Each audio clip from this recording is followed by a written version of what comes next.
사랑합니다. 성도 여러분, 5분 말씀 하루 묵상 최현호 목사입니다. 예레미야 39장 1, 2절 말씀 읽어드리겠습니다.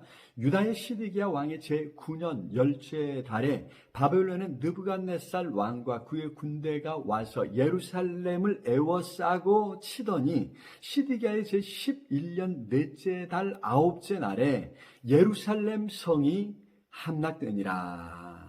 아멘. 하나님의 말씀은 어떤 일이 있어도 반드시 이루어집니다.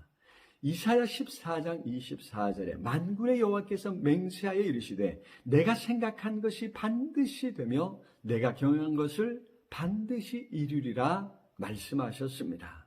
그렇습니다. 하나님께서 생각하시고 말씀하신 것은 반드시 이루어집니다.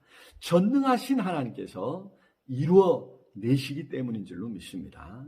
그래서 하나님의 말씀은 능력이라 합니다. 하나님의 말씀이 살아있다 이야기합니다. 하나님의 말씀에는 하나님의 의지가, 하나님의 뜻이 담겨 있기 때문이죠. 자, 그동안 예레미야 선지자를 통해 예고하셨던 일이 드디어 이루어졌습니다. 하나님의 말씀이 이루어지고 있는 것입니다. 하나님께서 말씀하신 대로 예루살렘이 바벨론의 손에 함락되었습니다. 1, 2절에 보니까 바벨론이 예루살렘을 포위하고 공격한 지 무려 19개월 만의 일입니다. 기원전 587년 7월에 예루살렘 성이 함락된 것입니다. 그동안 시드기야 왕은 수차례 예레미야 선지자를 불러서 하나님의 뜻을 묻곤 했습니다. 그러면서도 하나님의 말씀과 바벨론과 싸우고 애굽 편에 붙어야 한다는 귀족들, 고관들의 주장 사이에서 고민하고 또 고민했습니다. 그렇게 하나님의 말씀과 귀족들, 고관들의 주장 사이에서 저울질만 하다가 시간을 허비했고 결국 바벨론의 손에 예루살렘 성이 함락당한 것입니다. 그 결과 시드기야는 바벨론 왕에게 사로잡혀서 눈이 뽑혀야 했습니다. 그리고 하나님께서 말씀하신 대로 바벨론의 포로로 끌려가고 말았습니다. 혹시나 우리의 삶이 너무나 불확실하다고 생각하고 있지 않습니까? 절대 불확실하지 않습니다. 우리의 삶은 하나님의 말씀, 하나님의 뜻을 정확히 이루어가기 때문입니다.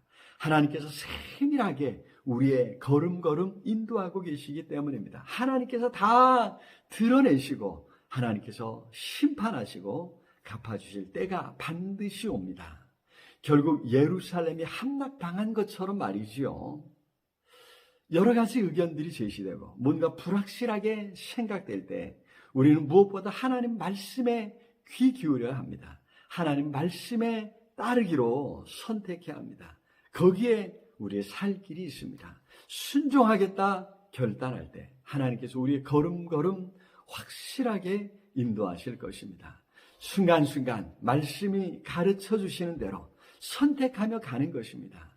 우리의 미래 일을, 앞으로 일을 다 알 수는 없을 것입니다. 그러나 순간순간 무엇을 할지, 어디로 가야 할지 선택할 기회를 하나님께서 우리에게 주셨습니다. 그런 선택의 순간을 우리는 우리의 믿음을 드러내는 것이지요. 바라기는 오늘도 하나님 말씀을 선택함으로 하나님을 향한 믿음을 드러내고 하나님의 뜻을 이루어 갈 수 있기를 기도합니다. 주님의 뜻을 이루소서. 고요한 중에 기다리니 진흙과 같은 날 빚으사 주님의 형상 만드소서. 사랑의 주님, 어찌할지 모를 때 말씀에 순종하겠습니다. 말씀 따라가겠습니다. 성령 하나님, 말씀 가운데 우리의 걸음걸음 순간순간 인도하여 주시옵소서. 예수 그리스도 이름으로 기도드리옵나이다. 아멘. 오늘도 우리 주님 안에서 승리하시길 기도합니다. 사랑합니다.